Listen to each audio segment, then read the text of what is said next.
The U.S. president posted a different video of the car filmed after the woman had been shot, writing that she violently and viciously ran over the ICE officer. To ICE, get the fuck out of Minneapolis. We keep us safe. Who keeps us safe? We keep us safe. No justice. No peace. No justice. No peace. No justice. No peace. If you look at the actual power structure in Washington, the likelihood of this case being fairly investigated at the federal level is extremely low. The Department of Justice operates under the authority of the president. The FBI answers to the federal government. And Donald Trump publicly took the shooter's side on day one. In a system like this, an investigation is no longer a search for truth, but a procedural exercise to legitimize a story that has already been written when a U.S. president openly defends a federal law enforcement officer before any investigation has even begun. The message is unmistakable. No one below needs to worry about legal consequences. And even in the worst case scenario, if a federal prosecutor were to attempt to move forward with charges, the president's pardon power would always remain the final shield. But the story does not end there. The U.S. legal system contains one gap that the White House cannot fully control: the state level. Under the law, if a shooting occurs within a state's jurisdiction and shows signs of violating that state's criminal statutes, the state prosecutor has full authority to bring charges. And no matter how powerful the president may be, he cannot pardon state-level crimes. That is why the only remaining path for justice in this case lies in the state of Minnesota. Even there, however, the road is far from straightforward. ICE agents are federal employees. If charged at the state level, their attorneys will almost certainly invoke qualified immunity, the legal protection granted to federal officials while performing their duties. They will seek to move the case from state court to federal court. If that happens, the case will enter a legal maze where politics and law become dangerously intertwined. In that context, legal experts have begun to speak out, not political activists, but former prosecutors and people who have personally handled homicide cases. Their assessments are largely consistent. Based on what the video shows, this was not a lawful act of self-defense. At a minimum, the conduct shows signs of manslaughter. The key issue is this: only one agent fired his weapon. Other agents, standing closer and engaging more directly, did not feel the need to draw their guns. That alone undermines the claim that this was a situation where shooting was necessary to survive. If the threat were real, why did only one person perceive it? More strikingly, the agent who pulled the trigger was not even in the most dangerous position, and the person closest to the vehicle, with a higher risk of being struck, did not fire.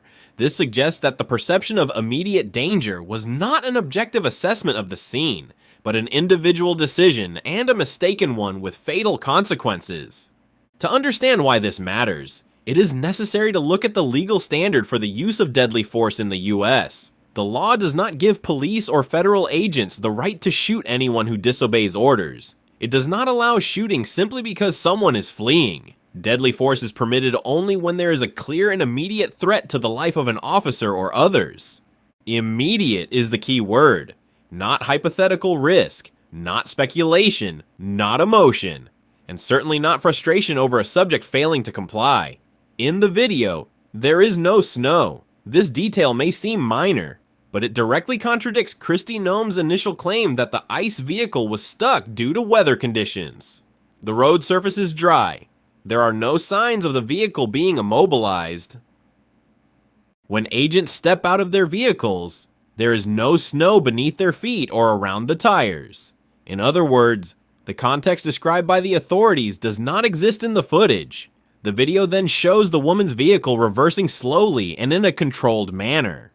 This is not an attack maneuver, but behavior consistent with a driver attempting to create space in order to leave a blocked area, and the vehicle then moves forward. With the steering angled away from agents positioned ahead, at no point does the car drive directly toward a person. There is no sudden acceleration. There is no action consistent with the Department of Homeland Security's description of weaponizing the vehicle. Most importantly, there is no footage showing any agent being struck by the vehicle. The closest agent steps aside voluntarily. He does not fall. He does not lose balance. He does not require immediate medical assistance. There is no indication that he experienced a serious or life-threatening situation. Moments later, gunfire erupts. Not a single reflexive shot in an instant, but multiple shots in succession. And the legally decisive detail lies in timing. The shots are fired after the vehicle has already passed the agent's position, when the immediate threat had already diminished.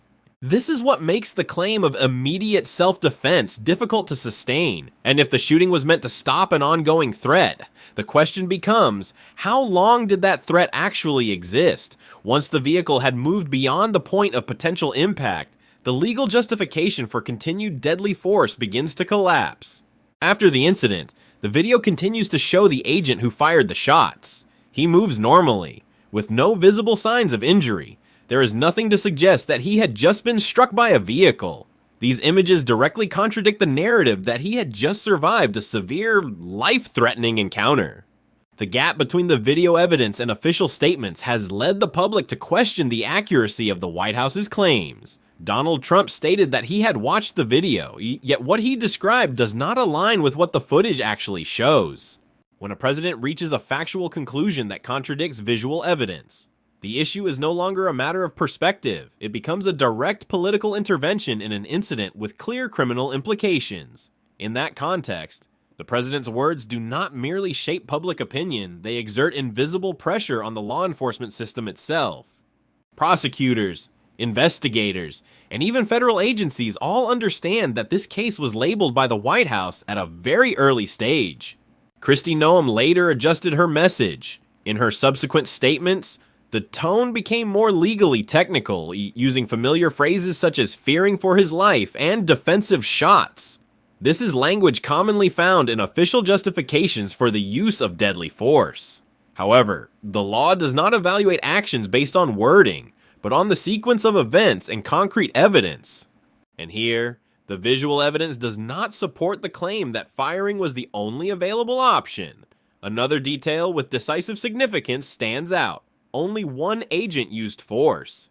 The others, who were closer and more directly engaged, did not draw their weapons. This indicates that perceptions of danger were not shared collectively at the scene.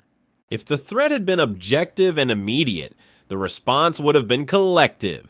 When only one individual acts, the self-defense argument begins to shift from a matter of necessity to one of subjective judgment. For that reason, the video is not merely illustrative. It becomes the central element forcing the system to confront difficult questions, whether the use of force in this situation exceeded legal limits, and who bears responsibility when the official narrative does not align with what the public can plainly see.